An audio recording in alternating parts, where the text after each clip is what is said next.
अब Donald Trump साहब ने तो सब हदें पार कर दी हैं। अभी हाल ही में उन्होंने एआई के कुछ पोस्ट अपने ट्रूथ सोशल पे पोस्ट किए हैं, जिसमें वो अपने आप को जीसस क्राइस्ट यीशु मसीह का अवतार दिखा रहे हैं। अब तो पानी सर के ऊपर से गुजर रहा है। डोनाल्ड ट्रंप पोप को गालियां देने पे उतर आए हैं, उसको लेफ्टिस्ट पोप बोल रहे हैं, कह रहे क्यों ये मेरे क्रिश्चियन क्रूसेड एजेंडा में हिस्सा नहीं ले रहा, मैंने बनाया है इसको पोप, मैं नहीं होता प्रेसिडेंट तो ये पोप नहीं होता। ऐसे आप लोगों ने जो $5 अरब पकड़े सऊदी अरब और कतर से, ठीक है, उसके बाद आपने अपनी फौजें भेजी वहां पे, भेजी कि नहीं भेजी? और जहां पे आपकी फौजें हैं वहां से ईरान कितना दूर है ये बताइए, वो कहां पे हैं? प्लीज इसका आंसर दीजिए। हमारी जो वायुसेना है वो पाकिस्तानी वायुसेना के सामने टिक नहीं पाई, और यही वजह है कि हमारे जो एयरक्राफ्ट्स हैं वो आजकल उड़ नहीं रहे हैं। श्रीनगर एयरबेस बहुत इन दिनों के दौरान बिजी रही, दिन रात यहाँ से फ्लाइट्स जो हैं, जंगी फ्लाइट्स हैं, वो मशकें जो है या एक्सरसाइज जो है वो जारी रहती थी। लेकिन इन दिनों हमें काफी सुकून मिला। आसमान में कोई हवाई जहाज नहीं है, और बताया ये जा रहा है कि वो 300 किलोमीटर पीछे ले गए हैं। मेजर गौरव वारिया के दिमाग की रग किसी भी वक्त फट सकती है। पाकिस्तान के जिक्र से उनकी कमीज पहले ही पीछे से फट चुकी है। भारत को जो दुख है कि पाकिस्तान ईरान अमेरिका के मुज़ाकरात भी करवा रहा है और सऊदी अरब में फौज भी तैनात कर रहा है। फील्ड मार्शल सैयद आसिम मुनीर भारत और उनकी फौज के लिए खतरे की अलामत बन चुके हैं, लेकिन उनके वक़ार में आलमी सतह पर मुसलसल इजाफा होता है। मेजर गौरव वारिया समेत पाकिस्तान मुखालिफ एंकरों के प्रोग्राम दिलचस्प मज़ाहिया एंटरटेनमेंट शो बन चुके हैं। अल्हम्दुलिल्लाह अब तो इंडियन खुद मान रहे हैं। पाकिस्तान एक भारतीय दिफाई तज्जियाकार का इतराफ। पाकिस्तान एयरफोर्स की कारकर्दगी मई की जंग में इतनी मौसर रही कि भारतीय फिजाइया जंग के दौरान उड़ान भी न भर सकी और आज तक इसके नफसियाती असरात से मुकम्मल तौर पर बाहर नहीं आ सकी। इंटरनेट और बाकी बिजली, पानी, ट्रैफिक, मेडिकल सब ठीक ठाक चल रहा है या सब डिस्टर्ब? अल्हम्दुलिल्लाह सब कुछ ठीक चल रहा है, मगर आपकी दो निशानियां हमारे पास पड़ी है। एक तो आपके अभिनंदन का पतलून जो हमने 2019 में उतारा था, और दूसरा आपके राफेल के टुकड़े जो पिछले साल मई के महीने में हमने तबाह किए थे। के खिलाफ भी लड़ेंगे। तो ये इंटरनेशनल डिप्लोमेसी में ये चलता है। तो पाकिस्तान की जो इस वक्त हुकूमत है, पाकिस्तान की सरकार है, उसने ब्याक वक्त अमेरिका, चाइना, सऊदी अरब और ईरान को एंगेज करके उनको अपने साथ चलाकर एक अच्छी डिप्लोमेसी का मुजाहरा किया है। नरेंद्र मोदी की सरकार से ये नहीं हो सका, लिहाजा उनके फॉरेन मिनिस्टर जो है वो गाली गलौज पे आ गए हैं। तो ये आपको अगर समझ नहीं आ रही तो उसमें मेरा इशू नहीं है। हमारी डिप्लोमेसी अच्छी है, इसलिए हम सबको साथ लेके चल रहे हैं। नहीं, एंगेजमेंट अच्छी बात है, लेकिन जब जंग की बात आएगी, मैं यहाँ कहने देखिए ना, ये तो अब आप एक अजम्पशन कर रही है ना कि जब जंग की बात आएगी। जंग तो हुई, जंग चल रही थी, ईरान के मिसाइल सऊदी अरब पे गिर रहे थे, हम सऊदी अरब को भी समझा रहे थे, ईरान को भी समझा रहे थे, और अभी भी हम सऊदी अरब को भी सिक्योरिटी दे रहे हैं, ईरान को भी सिक्योरिटी दे रहे हैं। तो आप ज्यादा फिक्र ना करें पाकिस्तान की। पाकिस्तान अपना इंटरेस्ट को समझता है, और जो हमारे इंटरेस्ट में होगा वही होगा। मैं तो कोई जंगी माहिर नहीं हूं, लेकिन हमारे विश्लेषक भी जो इस बात के माहिर हैं वो ये बता रहे हैं कि कहीं ना कहीं हमारी जो वायुसेना है वो पाकिस्तानी वायुसेना के सामने टिक नहीं पाई, और यही वजह है कि हमारे जो एयरक्राफ्ट्स हैं वो आजकल उड़ नहीं रहे हैं। श्रीनगर एयरबेस बहुत इन दिनों के दौरान बिजी रही, दिन रात यहाँ से फ्लाइट्स जो हैं, जंगी फ्लाइट्स हैं, वो मशकें जो है या एक्सरसाइज जो है वो जारी रहती थी। लेकिन इन दिनों हमें काफी सुकून मिला। आसमान में कोई हवाई जहाज नहीं है, और बताया ये जा रहा है कि वो 300 किलोमीटर पीछे ले गए हैं। लाहौर में बैठ के या पीओके में बैठ के जो पाकिस्तान के पास इक्विपमेंट है वो हमारे हवाई जहाज को हमारे सरहदों के अंदर 300 किलोमीटर के अंदर गिराने की क्षमता रखते हैं।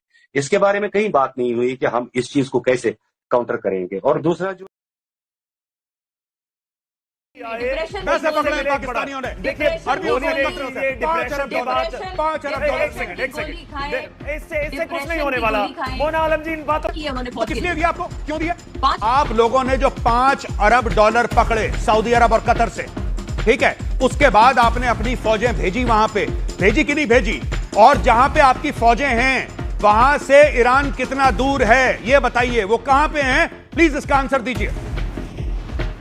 देखें, हमारा डिफेंस पैक्ट है, आपने खुद बताया है, बिल्कुल हमने वहाँ फौज भेजी है, वहाँ पे हमारी अब पूरा सितंबर में साइन करा था डिफेंस पैक्ट, सितंबर में। बिल्कुल किया था, बिल्कुल आप सही कह रहे हैं। हमने इसके बीच में पूरी ये कोशिश की है कि इन दोनों की आपस में सुलह हो और काफी हद तक पाकिस्तान कामयाब हुआ है। आप फैसल बिन फरहान का आप शायद भूल गए, दोनों मुल्क के फॉरेन मिनिस्टर्स ने भी कांटेक्ट किया एक दूसरे से। फैसल बिन फरहान की अब्बास अराक्ची से एक डिटेल्ड कॉन्वर्सेशन हुई है। ये पाकिस्तान की वजह से मुमकिन हुआ है। पैसा लेके फौजी भेजना ये कहाँ की बात है, कहाँ की सेंस की बात है? नहीं, पैसा लेके नहीं, वो आपने 5 अरब लिए कि नहीं लिए, ये बताइए। 5 अरब तो उस फौज से थोड़ी कोई ताल्लुक है। अरे क्यों नहीं ताल्लुक है? उन्होंने तो फौज किस लिए दिया आपको, क्यों दिया? 5 क्योंकि अगर यहाँ उन्होंने अपना सिक्योरिटी डिपॉजिट कोई है जो पाकिस्तान के लिए रखवाया है, हमने अगर कोई उनसे किसी तरह की हेल्प मांगी, सिक्योरिटी डिपॉजिट भारत में तो किसी देश का नहीं है। भारत ने तो किसी देश से नहीं बोला कि सिक्योरिटी डिपॉजिट रखो। भारत तो कोई पूछ ही नहीं रहा ना। भारत तो कोई, मैडम एक बात बताऊं, आप हमसे कह रहे हैं ना कि हम झूठ बोल रहे हैं। आपने तो झूठ की बिना पे एक जनरल को फील्ड मार्शल बना दिया, जिसने झूठ बोला ऑपरेशन सिंदूर में। आसिम मुनीर ने क्या बात कर रही है मैडम, आप हमें बता रही है भारत को कोई पूछ नहीं रहा, भारत को कोई पूछ नहीं रहा। आप एक बात बताइए मोना आलम जी, मेरा आखिरी सवाल, उसके बाद मेरे कलीग यहाँ पे गौरव शुक्ला वो आपसे पूछेंगे, वो ग्रिलिंग करेंगे। देखिए मैं आपसे पूछना चाहता हूँ, कितने पैसों में बिकी पाकिस्तानी फौज, ये बताइए कितने पैसों में? 5 अरब से ज्यादा, और क्या लिया? आज सऊदी का जो मिनिस्टर आया था उसकी मोहम्मद औरंगजेब से क्या बात हुई? आप कह रही हैं कि शांति वार्ता के लिए, सुनिए मेरी बात मोना जी, मेरा पूरा सवाल सुनिए पहले। आपने बोला कि शांति वार्ता के लिए सऊदी अरेबिया के लोग आए थे, आपने बोला सऊदी अरब का मिनिस्टर आया था, क्या वो जेडी वैंस के साथ आया? क्या वो जेडी वैंस के साथ मिला? क्या वो आरिक्ची के साथ मिला?